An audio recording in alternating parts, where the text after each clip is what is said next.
At the final day of the BRICS summit in Kazan, Russian President Vladimir Putin warned that the Middle East is on the brink of full-scale war due to rising tensions between Israel and Iran. He emphasized that without a Palestinian state, historical injustices would continue, perpetuating crisis and violence in the region. Chinese President Xi Jinping echoed Putin's sentiments, advocating for a political settlement in Ukraine and urging a comprehensive ceasefire in Gaza. He called for a return to the two-state solution, recognizing both Israel and Palestine. Iranian President Masoud Pezeshkian criticized international organizations, particularly the United Nations, for their ineffectiveness in resolving ongoing conflicts. UN Secretary General Antonio Guterres stressed the need for peace in Gaza, Lebanon, Sudan, and Ukraine. The summit, attended by over 20 leaders, highlighted Russia's deepening ties beyond the West. BRICS leaders reiterated the importance of establishing a sovereign, independent Palestinian state within 1967 borders, with Palestinian President Mahmoud Abbas present at the discussions. The United States and Qatar have announced the resumption of negotiations aimed at establishing a ceasefire in Gaza. U.S. Secretary of State Antony Blinken stated that mediators are exploring new options after months of unsuccessful attempts to finalize a U.S.-led plan. The upcoming talks aim to address the year-long conflict and secure the release of hostages taken during the October 7 attack. Blinken emphasized the urgency of creating a framework that would allow for Israel's withdrawal, prevent Hamas from reconstituting, and enable Palestinians to rebuild their lives. The Qatari Prime Minister confirmed that Israeli and US delegations will meet in Doha to discuss the ceasefire. And we hope that this has changed now, this behavior has changed.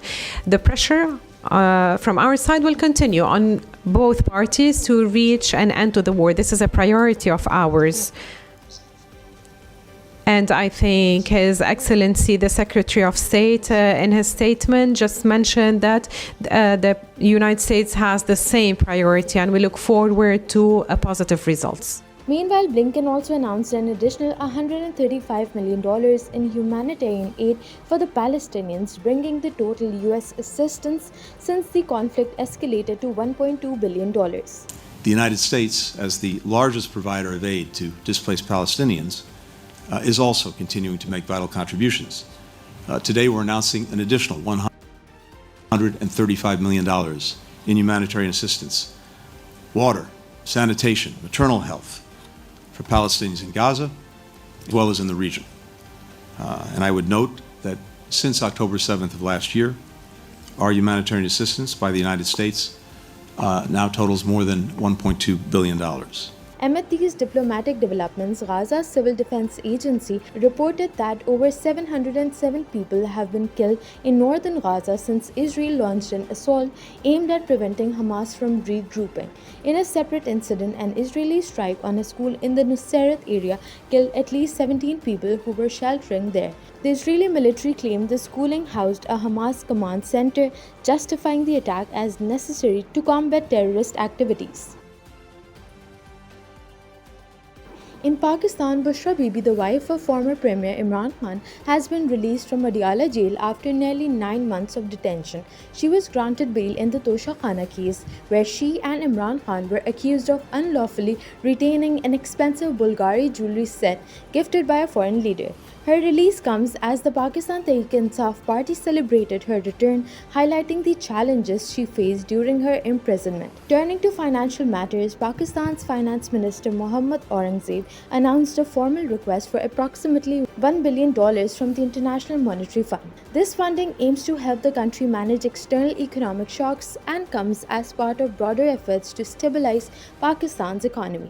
With ongoing privatization plans for Pakistan International Airlines and the Islamabad airport, the government is striving to attract foreign investment while addressing its pressing fiscal challenges, including a significant public debt. Pakistan's Foreign Office condemned the recent Israeli attacks on UN peacekeepers in Lebanon, describing the humanitarian crisis in Gaza as a severe breach of human rights. The spokesperson criticized Israel's indiscriminate airstrikes that have resulted in significant civilian casualties, labeling them as war crimes. As the Gaza genocide continues unabated, the Israeli occupation forces continue to act with impunity, in occupied Palestine and Lebanon. We unequivocally condemn the brutal and indiscriminate Israeli airstrikes on Beit Lahiya, which resulted in the tragic loss of over 80 Palestinian lives, including women and children. Its siege of northern Gaza and the ensuing humanitarian situation is a blot on human conscience.